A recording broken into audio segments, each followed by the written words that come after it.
All right, today we're tackling a big one. We're going to dig into a historical analysis that pretty much flips one of the most powerful stories in Western civilization completely on its head. So let's just jump right in with a pretty wild idea. What if the single greatest story of religious resistance in history, standing up to power, wasn't about resistance at all? What if it was actually a story about an incredibly successful strategic surrender?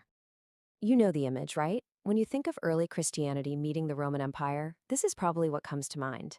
Brave believers, vicious lions, the roar of the crowd in the Colosseum. It's the ultimate story of faith versus imperial power.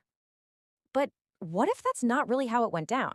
The source material we're looking at today makes a bold claim that this heroic image we all have is largely a myth, a really powerful story created to hide a much more practical and maybe a little less comfortable reality.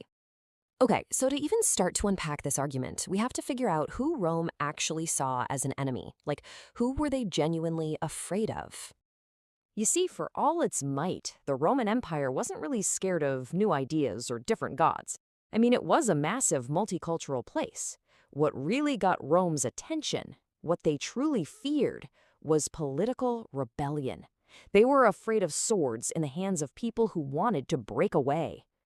And the people who were actually holding those swords? Groups like the Jewish zealots. Now, their goal wasn't spiritual salvation, it was all about geopolitical liberation. They wanted a Messiah who was a warrior king, someone who would physically drive the Roman legions right out of Judea. Their methods were violent, they were direct. We're talking assassinations, guerrilla campaigns. This was genuine armed resistance. And the cost of that resistance? It was absolutely catastrophic. Two massive revolts against Rome ended in total disaster. The Great Revolt saw Jerusalem and its sacred temple just utterly destroyed. The Bar Kokhba revolt was just as brutal. The end result for those who chose to fight was political annihilation. I mean, this is what happened when you truly challenged Caesar. Which brings us to a huge turning point for the new Christian movement.